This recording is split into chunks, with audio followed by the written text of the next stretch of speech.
Hello and welcome. My name is Pascaline Dupin. I'm the faculty director here at the Stanford King Center on Global Development and the Klein-Heinz Family Professor of International Studies in the Department of Economics. Thank you for joining us virtually today for this discussion. Before we jump into the topic for today, I want to share a little bit about our center. The center is working to help improve the lives of people living in poverty around the world. And we do this in three main ways.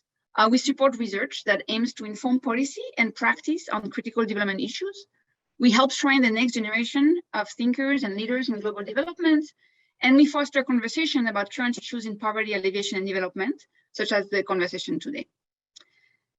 And our discussion today is part of our speaker series, which features talks by distinguished scholars and policymakers. And I just wanted to announce the one for next month, where we will be hosting Sir Partha Dasgupta in a virtual conversation with King Center faculty affiliate and economics professor Larry Golder. They will discuss the challenges of protecting biodiversity while achieving economic development. And I hope to see you all at that event. Now, let me introduce today's event. But first, I need to let you know that this event is being recorded and it will be posted on the King Center website early next week. The moderator for today's event is Jenna Davis. Jenna is a professor of civil and environmental engineering, the Higgins-Magid Senior Fellow at the Woods Institute for the Environment, and an affiliate at the King Center, and also a member of our leadership team. Professor Davis heads the Stanford Program on Water, Health, and Development, and her research has really transformed our understanding of the interplay between access to clean water, economic development, and public health. She has conducted field research in more than 20 countries, including most recently Zambia, Uganda, and India. And her contributions to teaching and mentoring students at all levels have been absolutely immense. So thank you, Jenna, for all your contributions to our community and for being with us today. I look forward to the discussion and turn the floor over to you to introduce today's speaker. Thanks very much, Pascaline. And thanks also to the King Center for hosting this event, with a special shout out to Leslie Murray and Jessica Leno, who had to organize this twice when COVID spoiled our plans to actually have an in-person seminar. And thanks also to Dr. Dan Smith, who as a Stanford alum and a member of our speakers team at the World Bank had the terrific idea of putting this event together in the first place. And finally, thanks to the Center for Innovation in Global Health and the Stanford Program on Water, Health, and Development for co-hosting. And I know we have people from all three of these perspectives, development, public health, and WASH here today, which underscores the importance of sanitation in all of these domains. And no one knows that better than our speaker. So Param Iyer, who is currently back at the World Bank as a global leader of strategic initiatives, including a new public-private civil society partnership called the 2030 Water Resources Group. But Param has actually transitioned between the bank and the Indian Administrative Service a few times in his career. And he's recently published a memoir about those experiences that I highly recommend. One particularly important chapter of that storied career is the period 2016 to 2020, when Param led what is arguably the most ambitious national sanitation program in history, the Swachh Bharat, or Clean India mission, which was announced by Prime Minister Modi in August of 2014.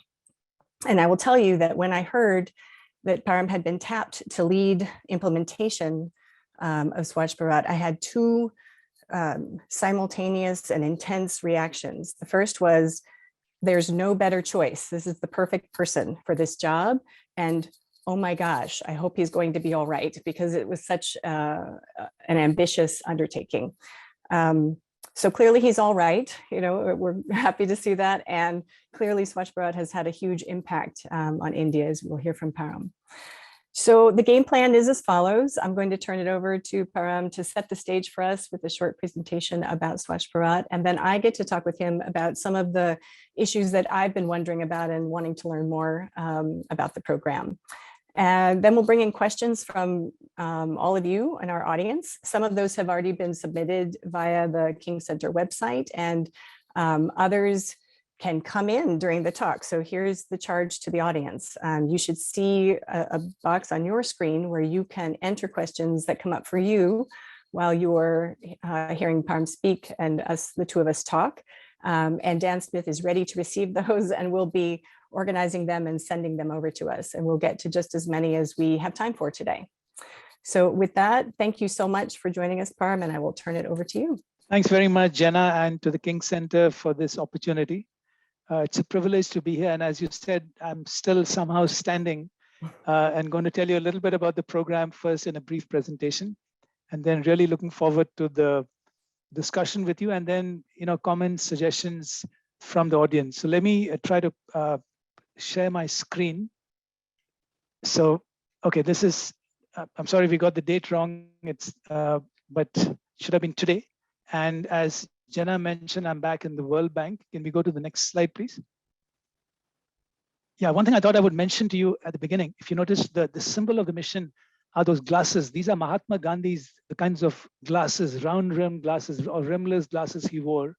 Symbol of the program, quite important because everyone associates tagline in Hindi says ek kadam, and so that symbol is kind of across ubiquitous in India. Now, what was the challenge when this program started? If you look at the scale, right, you can see all those big numbers there. All of you know India, 1.3 billion people, more than 500 million defecating in the open, 60% of the world's open defecators, so many villages, and really creating demand for a product that no one wanted, toilets, till then. And so it became a really wicked problem, right? How do you implement a program giving people a product for which there was no real demand? So it had to be stimulated, behavior had to be changed. And then if you look at the context, sanitation, absolutely not on the development priority for India. Since 1947, since Indian independence, they'd been pretty static. In fact, coverage was virtually zero till 1980. And even then it increased. There were some government programs. It went to about 38% between 1980 and 2014. So this was business as usual. And then something dramatically changed on 15th August 2014.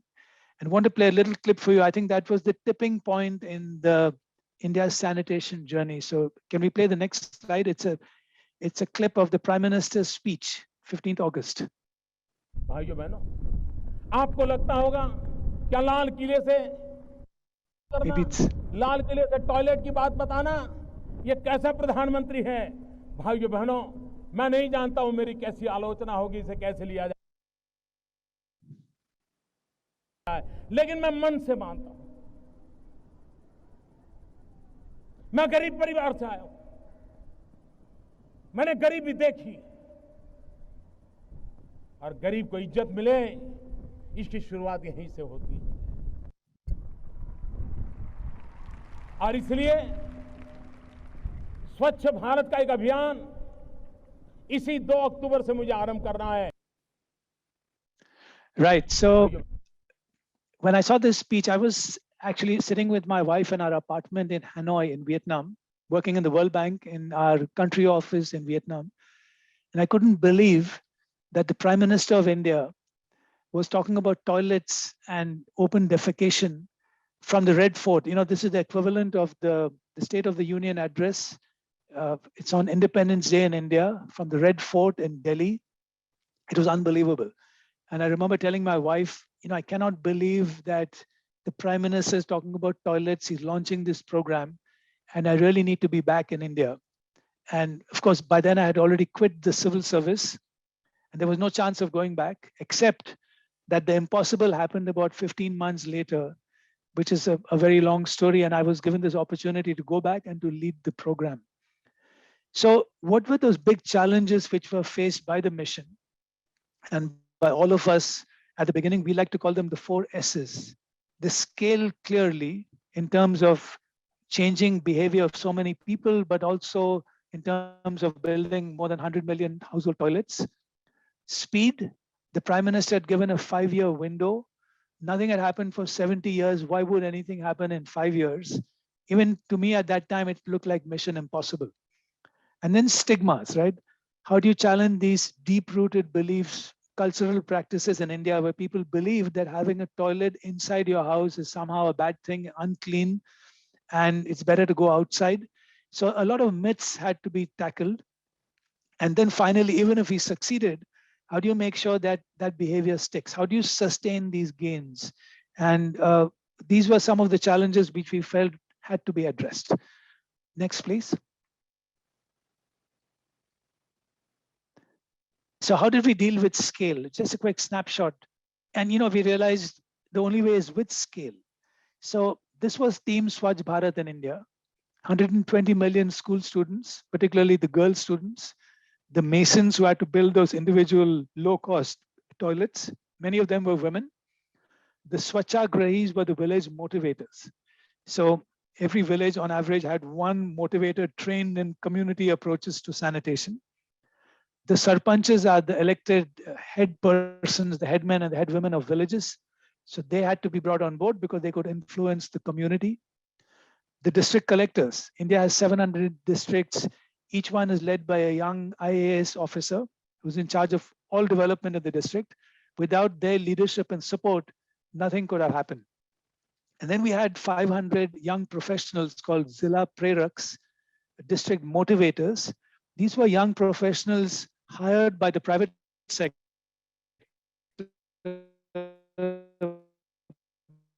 by the Tata Group, given to us. They became the eyes and ears of the district collectors, focused all the way from the Bollywood superstars to sporting icons in India. They became important at a national level to communicate the message. And then, of course, we were very lucky to have our Prime Minister also as our communicator in chief. In addition to that political leadership, we leveraged his sort of charismatic ability to convince, to address, to focus on the mission. So this is how we, in a sense, dealt with scale. Let's come to speed. The next one, please. So how do you take that big vision thrown out by a political leader and then program it and convert it to a mission and sort of roadmap it and deliver? That was the big challenge for us. And clearly, the map on the right is a snapshot of the number of districts which had become ODF, open defecation free already. There were about 15 or 16 of them. And you can see they're scattered in different parts of India. And there's some states which were better off than others in terms of toilet coverage, but these were the districts which had become ODF. And how do you go from those 10, 15 to 700 in less than, at that time, 4 years? So again, some of the strategies we followed, the quick wins, the low-hanging fruits, looking at states like Kerala, Himachal Pradesh, Haryana, Uttarakhand, where the coverage was high already and we could quickly deliver, inspire the rest of the states, and start to create a team of champions at the district level. So the collectors, the sarpanches, the elected headmen, and the swachhagrahis, the motivators. So again, it was important to sort of work on the timing factor, the sequencing, and that's how we tried to address the speed challenge. Next, please. So eradicating stigmas. And Cass Sunstein, who is the co-author of Nudge, as you all know, he came out to India. He advised us a little bit on the sustainability part, but he was amazed to find us sort of applying Nudge at scale. And some of these examples were, some of them, I entered a toilet pit to empty it to show that there's no stigma in emptying a household toilet pit, also to promote that twin pit technology. We use a lot of radio. Radio penetration in India is almost 100%, unlike television. So we had this radio, the campaign of Shaucha Singh, the toilet salesman, who went around debunking the common myths. A lot of social media, which was relatively new in the government of India at the time. So now they have more than 500,000 followers, and not as big as it should be, but a big improvement on social media before. Because even though the program was mainly in rural India, it was important, the influencers live in urban India. So it was important to get them onto social media and to tell them what was going on. And then, of course, the mass media and popular culture. So that's a poster from this incredibly successful Bollywood movie called Toilet, A Love Story, which was made in parallel. It was a commercial success, but we used it a lot in promoting and communicating that behavior change message. The story is a typical Bollywood movie. The girl, they get married. The girl used to have a toilet, but in a new home, she doesn't. So she rebels and tells her husband, if you don't get me a toilet, I'm walking out. He walks out, she comes back. We used it a lot to promote the story and the women empowerment story of Swachh Bharat. Next, please. And so the sustainability challenge, again, this became really important, and we started realizing this 2 years into implementation, that it's going to be really important to move from open defecation free to open defecation free plus. And which for us meant sustaining the program and also broadening the definition of sanitation. For the Swachh Bharat mission, we kind of had tunnel vision to make India open defecation free, to ideally get a toilet into every house, rural household, to have it used. And the other parts of sanitation, which you might normally associate, like waste management or grey water management, this came about, we started doing this, but the focus was on open defecation free. In the second stage of Swachh Bharat, which is going on now, we call it phase 2, which is 2019 to 24, this phase came in. And so again, there was a 10-year strategy, but there's a lot of focus on sustaining the gains, and it's still challenging, and there are many gaps in this as well. Next, please. I thought I'll just give you one slide on the sort of implementation part. How did we take that vision and convert it into a program? Called it the ABCDEF of implementation. And again, aligning with that political vision became very important. Critical again, and the PMCM-DMVM stands for Prime Minister, Chief Minister, District Magistrate, Village Motivator. In India's federal system, where implementation is at the state and district level, it became critical to have some kind of congruence and alignment across these institutions to make the program happen. And my job as a traveling salesman was to go out and convince the states. It was important to believe that this was possible, right? Otherwise, it sounded like an impossible dream. So the team itself had to convince itself and believe that this was doable in the time frame given to us. Communication was at the heart of the program. Communication with the key stakeholders in the government of India, state level, and then also use the behavior change communication, the technical communication at a mass media level, as well as at the interpersonal village level. And there you can see India's kind of mega star from Bollywood, Amitabh Bachchan, doing a campaign called Shut the Door on Open Defecation, Darwaza Band, which was a big hit. These democratize. How do you push the program down, get bottom-up pressure, get communities to be accountable and to take the lead in making their villages open defecation free? Evaluation, again, to have credibility, to get other agencies, to get outsiders to come and evaluate whether you're successful or not, to look at early outcomes and early impacts. And the follow-through is the sustainability, the F, to make sure that the behavior change sticks. That's a cartoon where there's a youngster trying to drag back an elderly gentleman in a village who's still practicing open defecation. He's telling him, please come back and use that toilet. Next, please. So, these were the outcomes of the mission. October 2nd was the 150th birth anniversary of Mahatma Gandhi, 2019. And so the map of India changed from different colors to green. Again, it's a dynamic situation. It's not perfect. There are still gaps. The work on sanitation needs to continue. But at that point of time, when the states self-declared themselves as ODF, then we had these major outcomes, but still very much work in progress and more work to be done in Swachh Bharat phase 2. I think there are a couple more slides and then back to you, Jenna. So the 4 pillars of behavioral transformation, these were the 4 lessons we learned, which we shared at an international convention in 2018. The first piece, political leadership, right? Without that, this would have been a non-starter. So that became critical. We had that from Prime Minister Modi. But following that, the second piece, public financing. Now, sanitation, as we know, is a public good.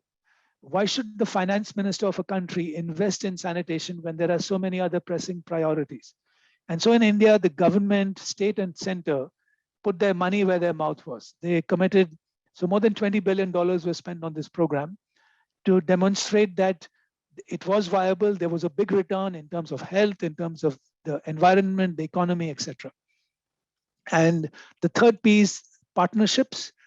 This was never meant to be run as a government program. So whether it was international organizations, the Gates Foundation, UNICEF, the World Bank, civil society partners, grassroots organizations, all that became critical. So the third piece, partnerships, and the fourth P, perhaps the most important, people's participation.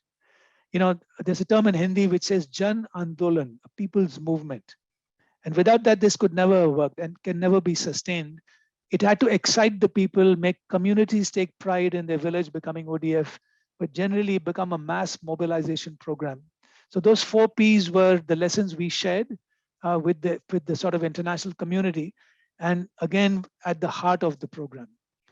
And the last slide I've got is just a little reminder, as Jenna kindly mentioned, about my book. The next slide, please.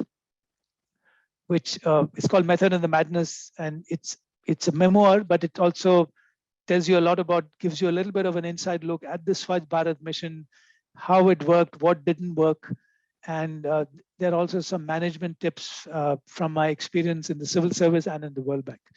So I'd like to stop there and hand it back to Jenna and get into a discussion. Thank you very much. That's great. Thank you so much. That's fantastic. And exciting, again, just to be reminded of really what an audacious vision that was and still is. So on that point, when you talked about the challenges, Param, you said, scale, speed, stigma, and sustainability. And what you didn't say is state structure. I'll throw in those other S's because, as a federalist system, sanitation, I think, is meant to be the responsibility of states, and yet here you're trying to drive a national program. So what I understand about Swachh Bharat is that there was a lot of flexibility, right? There was autonomy and given to decision makers all the way down through those different layers of leadership, which I imagine was a pro in the sense that it allowed those closer to the households to tailor the idea of Swachh Bharat to more closely fit the felt needs and preferences of communities. On the other hand, from an accountability perspective, that must create challenges, because if you're trying to track progress and folks are doing different things in different states or districts or even communities, then how are people being held accountable? So this is sort of a long preamble, but essentially I'm interested in how you balance that tension between taking advantage of the federal structure of government and then dealing with the challenges that it poses. Sure, no, absolutely, Jenna. So in India's federal system, as you rightly mentioned, sanitation is in the state list of the Constitution of India. So the responsibility, to legislate and implement the state's responsibility. In fact, that was one of the first challenges I faced when I took over my job. The senior most officer in my ministry, he said, "Sir, how are we accountable for this program? The Prime Minister might have announced this, but the states have to implement it. So what are we really doing? We can give them some financial incentives, we can set a policy framework, but why are we being held accountable to deliver?" So, I couldn't tell him, listen, I've been brought back I can't go back and tell the Prime Minister, sorry, this is a state subject. So, let them figure it out. So we had to deal with that. And I think there were, as you said, some advantages and some disadvantages of the system. So straight away, the political alignment, right, of all state governments, there are 36 states in India, which had leadership, chief ministers from the same political party as the federal government. It became much easier to sort of influence them politically, using the Prime Minister's clout, his favorite program. So, I would go and meet the chief ministers of the BJP states, and it was relatively easier, even in the tough states like UP. And then in other states where you had leadership from other political parties who didn't see who had no incentive to implement this program because they thought that the Prime Minister and the BJP would get political mileage. So they started dragging their feet. So they had to be tackled, right? And in the federal system, you have to incentivize the state. You can't really, even if you give them financial resources and capacity building assistance, unless the chief minister of a state, the political leader, prioritizes sanitation, it ain't going to happen. So one had to convince them. And so in many ways, for example, in Bengal, the chief minister of Bengal said, look, I like sanitation. I think it's important for our state and for our women, but I'm going to call it Nirmal Bongla. I'm not going to call it Swachh Bharat, and which was fine, right? Yeah. So the prime minister laughed and he said they can call it whatever they want as long as they're implementing it. So in the federal system, we had to work the system, and we had to work with the political leadership, the civil service network, which I activated big time, having been from the IAS. But then at the community level, there needed to be a lot of flexibility, as you mentioned. And there's incredible diversity in India. And so the Northeast, the South, it's quite different. So whether it was technology models and toilets being made out of bamboo in Assam in the Northeast and out of blocks in the central part of India, or whether it was cultural practices, which were very different, everything had to be tailored to the local context, which made it much more challenging. But because we empowered the states and the districts to follow their own systems, as long as they broadly conformed with the overall policies, right? A toilet incentive, we want people, we want safe toilet technology. We encourage the use of the twin pit model. How you trigger behavior change, up to you. Here are some models of triggering behavior change. You want to use disgust, you want to use emotion. These are the tools you can use and you can adapt. So we did a lot of that, and it seemed to be working in a sort of diverse country like India, but always a challenge, and need to balance the kind of federal top-down, if you like, political influence, convincing them and letting that percolate down, with letting local ingenuity, innovation come up, and all kinds of things happened there. We had schoolgirls who came out on the streets of Bihar, demanded toilets, so triggering up a bottom-up movement from their parents and their teachers. And then you had the chief minister of Goa, relatively developed in the western part of India, saying we're going to build septic tanks in every household. So whatever worked was okay with us. That's great. I know that you would agree that eliminating open defecation isn't just about the toilets, right? And so when you responded, you focused on, look, we're going to have some flexible options here, but at the end of the day, we need to see safe facilities being built. But of course, it's about using the facilities, and toilet use is a notoriously difficult thing to measure. So again, from the perspective of monitoring progress, tracking progress, incentivizing, and holding people accountable, can you talk about how, how the mission measured, or the variety of ways, I'm not sure, what was accepted as evidence of toilet use as opposed to just the existence of facilities? No, absolutely. That was the most critical challenge we faced, right? How do you change behavior? For us, change behavior was continued usage of toilets. In fact, on a lighter note, and I understand the speaker before me, or one of your speakers at the King's Center, Abhijit Banerjee, the Nobel laureate, who came over to India. So he came home in Delhi, and he said, listen, he was talking of toilet usage. So he says, why can't we have some technology like an eye in the sky, which can movement of excreta in an individual toilet moving down the toilet bowl? I was in the midst of, I just joined and we were trying to program. I said, listen, it's a great idea. And if anyone has done this before, please let us know and tell us how much it costs. So, the practical difficulties of measuring toilet usage, Jenna, as you know very well, everything I learned from the late Val Curtis about how do you measure usage. So we tried to bring in those lessons. In the end, it was about through surveys.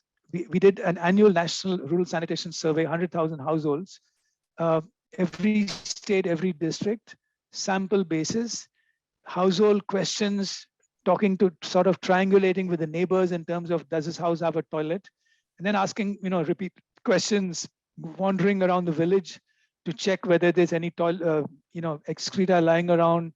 So there were a number of ways, but it was quite rigorous. So first of all, a village which declared itself open defecation free had to do it in an open meeting in a village. So they had to declare themselves as a community.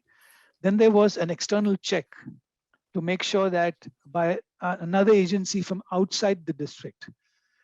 Then the state government would do sample checks. We send people on an annual basis, and every toilet built was geotagged.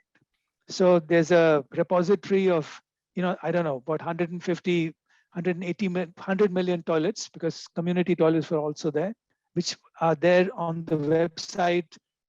So there's a picture of the toilet, it exists. Usage, of course, was done through surveys. So, and again, you get feedback from everywhere. In some cases, we had reports from some states, toilets built, not used. We would get pictures of them. And so it was a constant battle. And the sequencing became important. Should you spend a year of triggering behavior change before you build the toilet? Can you afford to do that, or you do it side by side? So these were the challenges, the practical challenges of implementation. But measurement was always on our mind. I think to a large extent we addressed it, but it's never fully successful. It's always a challenge. And usage, change of behavior, it can be pretty intrusive if you're going to sit in a tree and observe, are people actually going inside, using water coming out of the toilet? If it's inside the house, it becomes even more difficult. So a lot of challenges, and we tried to do it in the best way we could.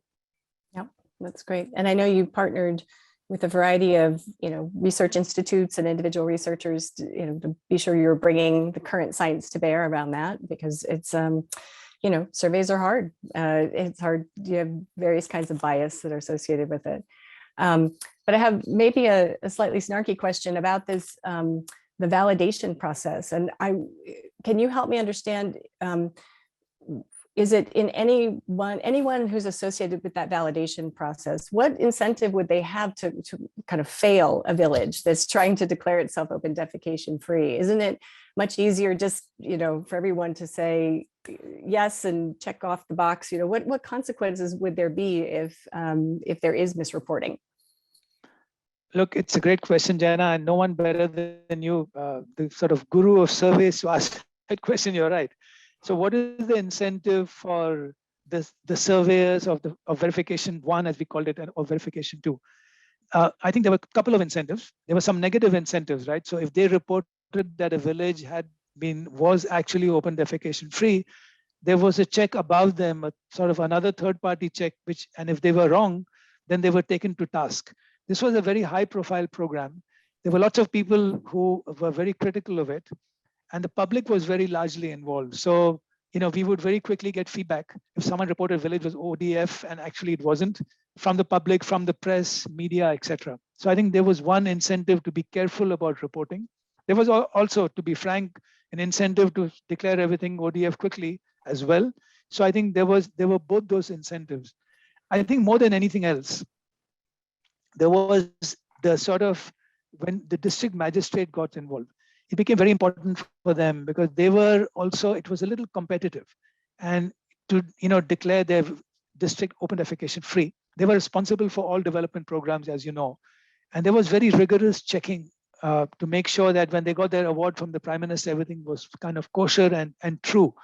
So at a sort of higher leadership level, there was a greater incentive to make sure things were okay.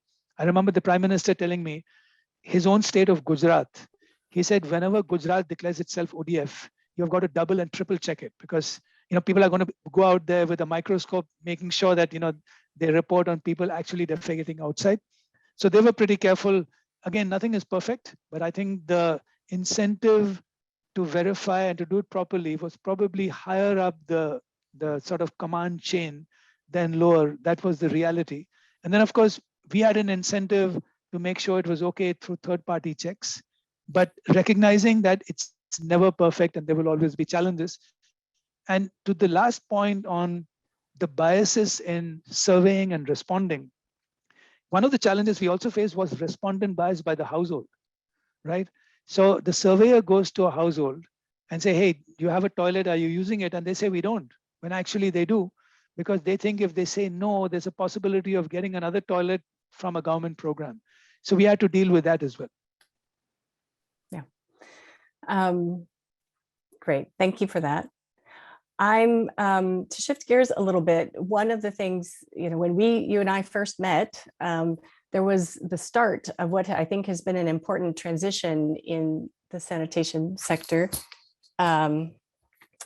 Okay, in the sanitation sector, sorry, which is moving away from thinking about sanitation as an infrastructure problem to sanitation as a service, right? And that service isn't just the containment of waste in a pit or a tank, but it's also about, the transport, the treatment, the disposal and all of that.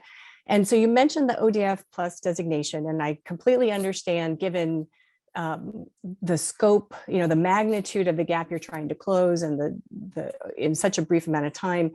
You mentioned sort of having tunnel vision a little bit about just focusing on first things first.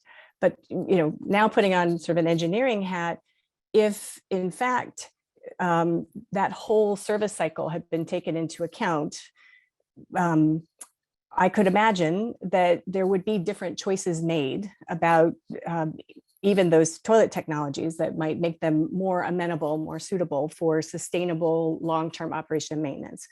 So I'm wondering if you had it to do over again, thinking about this question, rather than ODF, rather than a ODF plus or a phase 2, what changes could you imagine having made to kind of incorporate that desire for sustainable outcomes into the original program design?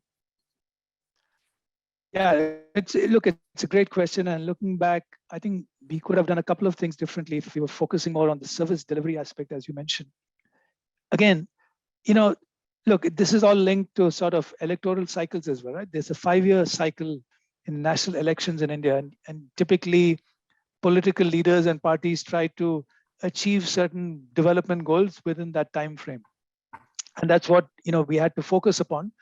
And having an ODF India has got huge health and economic benefits as well, so no regrets there.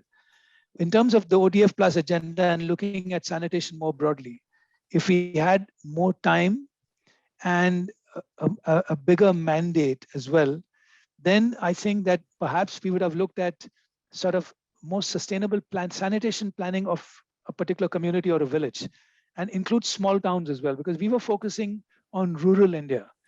And urban India, to some extent, was relatively neglected, even though there was a Swachh Bharat mission urban, but they gave it little attention. And many villages in India, as you know, Jenna, the large villages have populations of anywhere from 10,000 to 50,000, which are like small towns or even towns anywhere else in the world. So the larger, the more densely populated villages, I think particularly there, we would have probably tried a different approach. We would have gone in for more sort of decentralized fecal sludge management from the beginning. So in rural India, which is scattered and you have households which are dispersed, the twin pit technology was very apt, right? It was perfect. It was also environmentally friendly. You don't have to dispose of it, because when you switch from one pit to another, the pit which is closed and dried up, you take it out after a year and a half and you use as dry compost, as organic fertilizer. But in the densely populated villages and the sort of peri-urban areas, I think we would have gone in for a more comprehensive approach.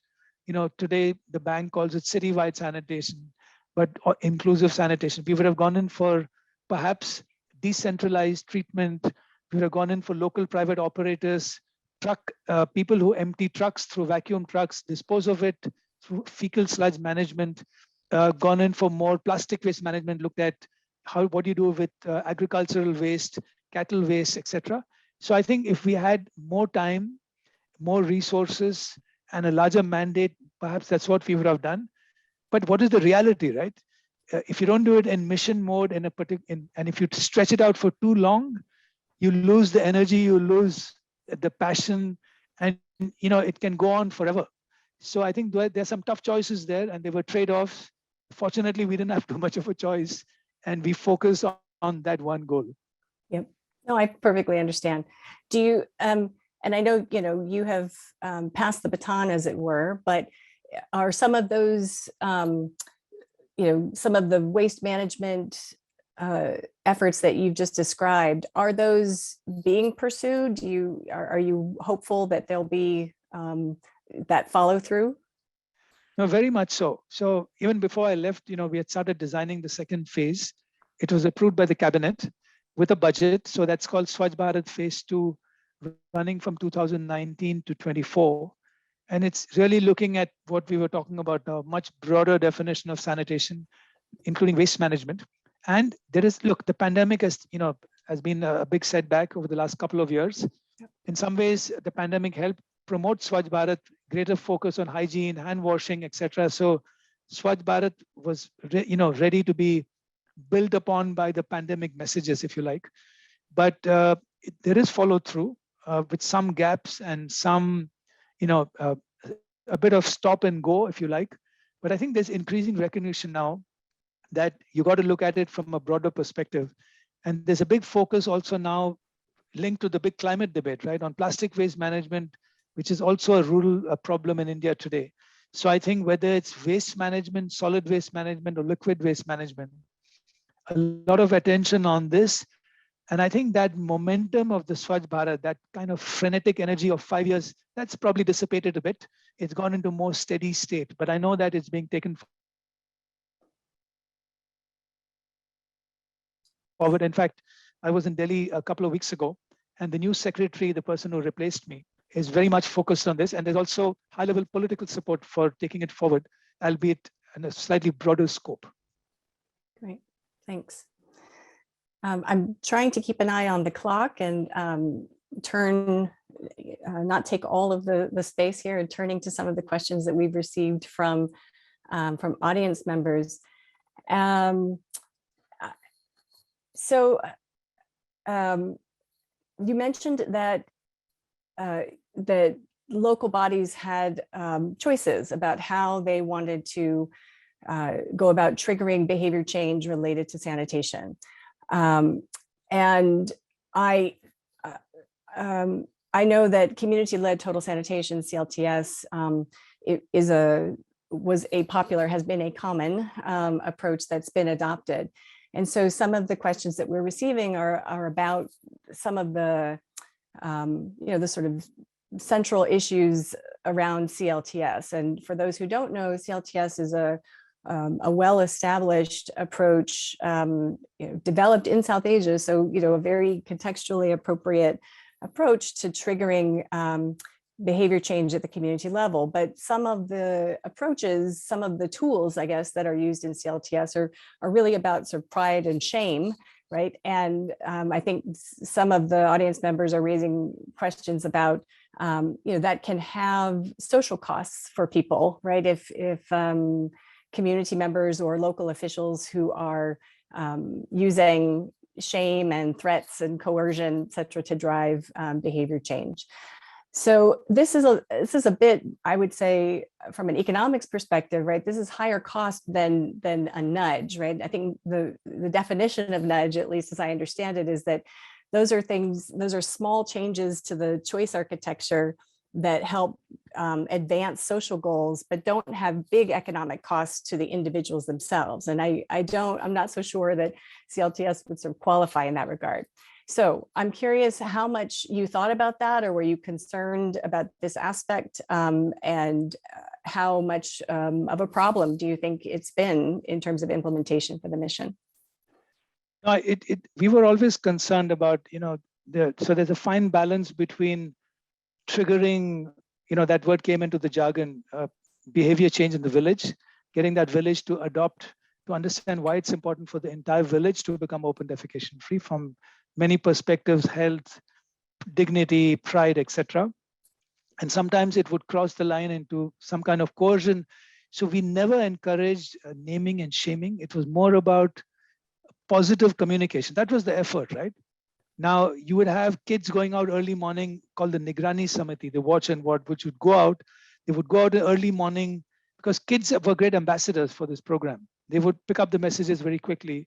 And if there were people, the elders, adults going out into the field to defecate, they would go and present roses to them. It's called Gandhi Giri in Hindi, which is gentle persuasion, right? Maybe a little more than a nudge. In UP, for example, the messaging was Izzat Ghar, which is a house of pride or dignity. So a toilet is no longer an unclean sort of place to be in or to use. It's an honor to have a toilet, right? So it was about dignity and pride much more than that for the most part. But sometimes it would get into, when it got into naming and shaming, that's something we would discourage. But we always left it to the community, and generally the community used to figure it out themselves.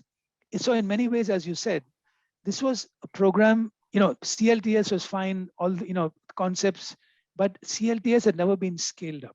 The reason why this program got scaled up is for two reasons. One is it's about leadership, right? If you get the right technology choice, let the community decide. Leaders emerge, school teachers, school girls, elected leaders. So this program was how a mass movement with leaders at all levels and who inspired others and kind of motivated others to sort of, to join the campaign. And in that process, individually, sure, there would have been situations where in some cases we had reports of coercion, right? Over enthusiastic officials chasing targets would insist toilets were built and sometimes they were not used. So the only way you could get toilets to be used was to get people to understand why it's important and want to use them. And that typically comes with positive messaging. So a challenge all around, but I would say clearly on the whole, it was a movement where people were excited about the program. They took pride in their toilets and in their villages becoming ODF, open defecation free, and wanting to maintain that for the most part. That's great. I think as you're talking, it made me think back about your comments regarding, there's very low demand, persistently low demand for sanitation and for toilets. And one reason that might be the case is that, if I'm the first household in my village to end my open defecation practices and build a toilet, I may get some private benefits in terms of, convenience and dignity and status and all of that. But the main argument that we have used in the sector for investing in sanitation has been a health argument. And the health benefits of me controlling my poop actually accrue to you and everyone else. So I am curious whether there was a conscious effort by you or others in the mission to shift that messaging based on a few decades of experience about trying to sell sanitation based on health arguments. Did you think that was something that needed to be left beside and we focus more on these issues around dignity and pride, or was messaging around health still an important part of the mission from your perspective? No, I think it was critical. And I think there were two arguments which were critical. One was the health argument, one was the economic argument. And in fact, in a couple of conversations with the Prime Minister, because there'd been this World Bank study of 2006 by Guy Hutton for the bank, which showed that the lack of sanitation in India at a macro level was costing the country more than 6% of GDP. So when I mentioned that, he's a smart political leader. He said, listen, that's fine at a macro level. What does it mean for a household not to have a toilet in terms of not health? We're talking of economics. I'll come to the health in a bit. So UNICEF did another study for us, and they found that in an open defecation free village, every household would save on average something like $700 a year on account of avoided medical fees, real estate value, time savings, etc. That was a powerful argument which was used. You're going to save so much money. And so that was, the research on that was useful. Then come to the health. The WHO did a study for us. They did a lot of modeling on secondary data, and they found that this program would save the lives of more than 300,000 lives, basically kids below the age of 5 who die of diarrheal diseases a year. And so that became another very powerful argument in a village. So the research was important, the credibility of and the rigor of the research was important. And so that was used also for promotion and for messaging. Listen, you're going to save lives. So health benefits, economic benefits became very, very important in the triggering of a village, but packaged in simple, bite-sized communication which communities can understand. So the research is really important. How you communicate that is even more important. Right, very much so. And I will say that experimental work, including some very, high quality, well-resourced randomized controlled trials that are not just about sanitation, but include sanitation, have failed to see the same magnitude of benefit as some of the studies that you're referencing. So that's maybe a conversation for another day, but I think that's, it's worth mentioning and thinking about. But staying with this point about evidence for a moment, we have a lot of folks in the room, so to speak, who are researchers themselves or who are practitioners that use research outputs for decision making.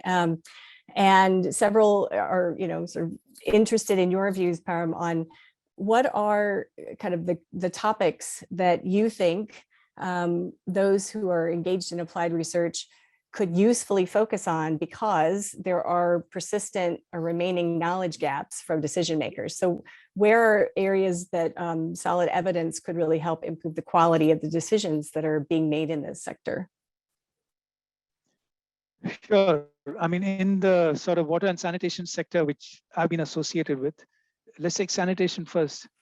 So clearly, one area we really struggle with, and I don't know, and Jenna, you probably know the latest research on this. So one of the challenges is, what is that critical mass? What is that minimum level of access coverage in a community, in a village, which is going to give you the maximum health benefits, right? So what I'm trying to say is, there's been some talk anecdotally of, if you get 75% coverage in a village, then you're probably going to get more than 90% of the health benefits, or not. I would have been very happy if that research had been available. I'll tell you why. Because we had a very tough and demanding definition of 100% of open defecation in a village. And frankly, maybe impossible to achieve. And, there would always be some gap or the other. So if we were to say, okay, listen, you reach 80% coverage, it's going to give you, you don't have to worry about the remaining challenging 20%, and they may be almost impossible to achieve, of getting everyone all the time to use all their toilets. There'll be an occasional person in the family who goes out. But if you can achieve so much, so there was no evidence of that. We tried our best to get it and we couldn't get it. So that's one area which would still be useful, I think, if there's any evidence already or future research. The other one is, the question of water and sanitation. It's another critical one. So there are many different theories on, whether in India in particular, because water is always scarce, and therefore people use water for cleaning. And so if you don't have running water, how do you really, how do you use toilets on a sustainable basis? And therefore, how important is water for that? Now, our experience was empirically that actually the kinds of toilets which were used, the steep slope rural pan, you don't need more than 1.5 liters to flush. So even if you get a mug of water, it's okay. It's not ideal, not the most convenient, but you can get by and you can still flush your toilet and use it for cleaning. Now, again, water and sanitation, is that the most limiting factor? Definitive research on that as well. Of course, now under the new water program, the Jal Jeevan Mission, every rural household will get tap water. So that's going to make it much easier. So I think so these may be just two areas. There would be many others I can come up with separately. But I think one challenging thing from a practitioner's point of view, Jenna, and this is, I guess, mainly an academic audience. From a practitioner's point of view, from a politician's point of view, the train is moving, right? You can't be waiting for research. And research has got to be action research. It's got to be timely research. It's got to move with the pace of implementation. If it's already there, it's great. If it's not, as these research gaps affecting policy are thrown up, it becomes very, very challenging to wait for anything.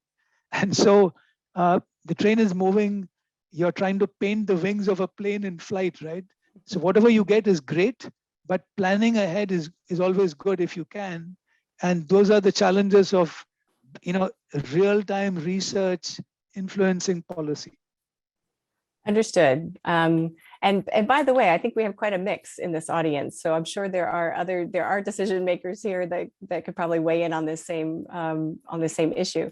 And seeing that we're running the clock here, I'll just add, I'll do a quick follow-up on this piece as opposed to starting something new.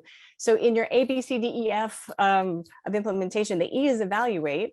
which in itself is a type of research. And you made the comment that, that's really important so that you can course correct, right, in real time before it's sort of too late. You don't want to run the whole program and then get your report card. So can you give, maybe to round us out, can you give us a specific example of evidence that was generated through this evaluation process during your tenure with Swachh Bharat that led to a course correction, and what was that correction? Sure. So, there was, we always had there was question marks about the contamination of groundwater, right? So, there were two views on this. One view was the IIT Kanpur, there was a professor there who came and told us, listen, you might be a very interesting question, and we never addressed it. So maybe you can do some research on this. So his point, we are containing the excreta, right, in a toilet. So therefore, you're taking it out of the public domain. And in fact, the UNICEF study showed us that because typically people in a village in India, in rural India, they defecate near a water body. So the excreta goes into the water body, contaminates the water body, and therefore by separating, by doing it in a private structure at home, to that extent, you're preventing the groundwater from getting contaminated. There was a study. But his point was urine, with its high nitrogen content, if you are putting it, there's a very interesting point, if you're putting it into a toilet which is 3 feet below the ground, how do you know that's not leaching into the soil and leading to a change in the chemical composition, which could lead to all kinds of other problems. He was even talking of arsenic, I don't know how, somehow. So so he said, we don't want to get into this. There was no research, but he's saying, have you ever thought about that? I said, I haven't, frankly. And all the evidence I've got may not be complete, is that the containment structure of a twin pit is very safe because the solid settles down, the liquid leaches out, the pathogens die within 2 feet of the liquid moving, and then you're fine. But who knows, right? So the thing was left unsaid. So that's, questions like that, we really didn't know. Now, those are all imponderables. And who knows about that kind of research. So I'm just saying that's one example of something. So these things would keep coming up, right? We had a mission to do. We knew broadly, the science was telling us that what I learned from Val Curtis, if you separate human contact with excreta, you're going to save a lot of lives, right? And that's pretty much what we did in Swachh Bharat. And the WHO study was you're going to save 300,000 lives a year because of this. And so we went along with it. Great.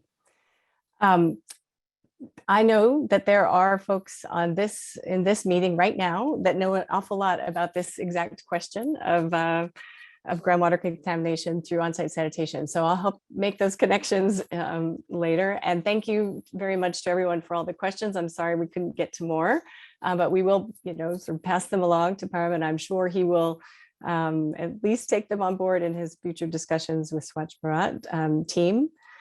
Thank you again to the King Center, to our co-hosts, but most importantly to Param. Thank you so much for your time, and the visit today was really wonderful. Thanks a lot, Jenna, and thanks to everyone for inviting me. It was I really enjoyed the discussion when they come up. All right, thanks everyone.